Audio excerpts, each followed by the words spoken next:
أعوذ بالله من الشيطان الرجيم. بسم الله الرحمن الرحيم.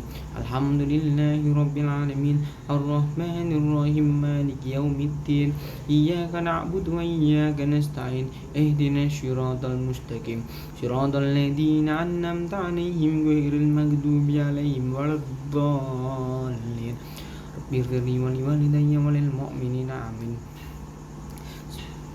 إن الله لا يستحي أن يضرب مثلا بعوضة فما فوقها فأما الذين آمنوا فيعلمون أنه الحق من ربهم وأما الذين كفروا فيقولون ماذا أراد الله بهذا المثل يضل به كثيرا ويهدي به كثيرا وما يضل به إلا الفاسقين.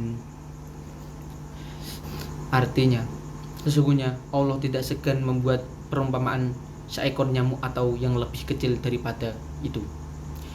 Adapun orang-orang yang beriman mengetahui bahwa itu kebenaran dari Tuhannya, akan tetapi orang-orang kafir berkata, apa maksud Allah dengan perumpamaan ini? Dengan perumpamaan itu banyak orang yang disesatkannya. Dengan itu pula banyak orang yang diberinya petunjuk, namun tidak ada yang dia saat sesatkan dengan perumpamaan itu selain orang-orang fasik. Ulasan ilmiah. Para ulama tafsir menjelaskan bahwa ayat ini turun ketika orang-orang kafir dan munafik mengejek Al-Quran karena di dalamnya terdapat perumpamaan dengan makhluk kecil seperti lalat dan laba-laba. Mereka berkata, mengapa kitab suci berbicara tentang makhluk kecil seperti itu? Maka Allah menegaskan, tidak ada suatu pun yang terlalu kecil untuk dijadikan pelajaran. Untuk renungan, kita seharusnya tidak meremehkan segala suatu hal-hal yang kecil, karena dari hal kecil sering muncul pelajaran yang besar. Selanjutnya surah Al-Baqarah ayat 260. Bismillahirrahmanirrahim. Wa idza qala Ibrahim rabbi arinni kaifa tuhyil mauta qala awalam tu'min qala bala walakin liyad'ma innal qalbi qala fahud arba'ata minal tayri fasurhuna ilayka summa ja'al ala kulli jabalin minhunna juz'an summa da'una ya'tinaka ya'ya wa'lam anna Allah azizul hakim. Artinya, ingatlah ketika Ibrahim berkata, ya Tuhanku, perlihatkanlah kepadaku bagaimana engkau menghidupkan orang-orang mati. Dia Allah berfirman, beliau percayakah engkau? Dia Ibrahim menjawab, aku percaya, tetapi agar hatiku tenang, dia Allah berfirman, kalau begitu ambillah 4 ekor burung lalu dekatkanlah kepadamu, potong-potonglah, kemudian letakkanlah di atas setiap bukit satu bagian dari tiap-tiap burung. Selanjutnya, panggillah mereka, niscaya mereka datang kepadamu dengan segera. Ketahuilah bahwa Allah Maha Perkasa lagi Maha Bijaksana. Ulasan dalam ayat tersebut.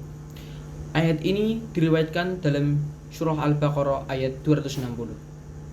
Bagian dari kisah-kisah para nabi yang menunjukkan ujian iman menurut tafsir klasik seperti tafsir Ibnu Katsir dan tafsir Al-Jalalain. Untuk renungan dari saya, ayat ini mengajak kita Renungkan iman bukan sekedar ucapan, tapi dengan pengalaman hati yang tenang. Selanjutnya surah Ali Imran ayat 7. Bismillahirrahmanirrahim. Walladzi anzala 'alaikal kitaba minhu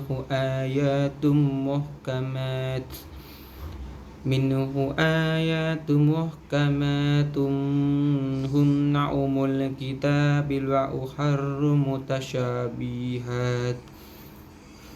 Fa'ammal ladina fi qulubihim syawgu fayattabi'una matasyabaha minhu ibtiga'al fitnati wa ibtiga'a ta'wilih wa ma ya'lamu ta'wilahu illallah warrasikhuna fil ilmi yaquluna amana bihi kullun min indi rabbin wa ma yadzakaru illa ulul albab. Artinya, dialah Allah yang menurunkan kitab Al-Quran kepadamu Nabi Muhammad. Di antara ayat-ayatnya ada yang muhkamat, itulah pokok-pokok isi kitab Al-Quran, dan yang lain mutasyabihat, adapun orang-orang yang dalam hatinya ada kecenderungan pada kesesatan, mereka mengikuti ayat-ayat yang mutasyabihat untuk menimbulkan fitnah, kekacauan, dan keraguan, dan untuk mencari-cari takwilnya, padahal tidak ada yang mengetahui takwilnya kecuali Allah.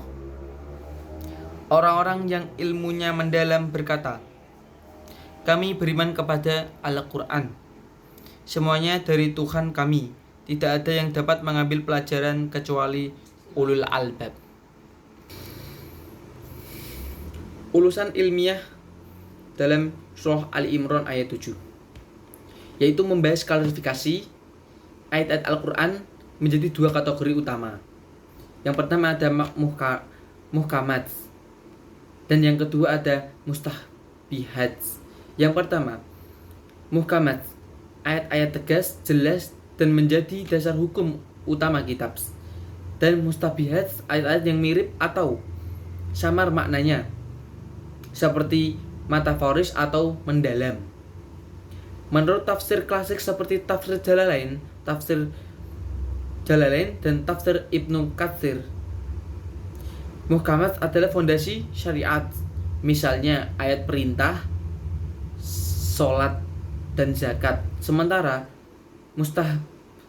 mustahbihat mencakup ayat tentang sifat Allah seperti tangan Allah, yang tidak dimaksudkan untuk ditakwil secara literal oleh orang awam. Renungan saya dari surat Ali Imran ayat 7. Setelah membaca ayat Ali Imran ayat 7, saya merenungkan betapa rapuhnya hati manusia yang mudah tergoda ayat samar, mutasyabihat untuk cari fitnah, padahal pegangan sejati ada di ayat tegas muhkamat seperti perintah, sholat, dan akhlak sebagai akhlak. Cukup sekian dari saya. Assalamualaikum warahmatullahi wabarakatuh.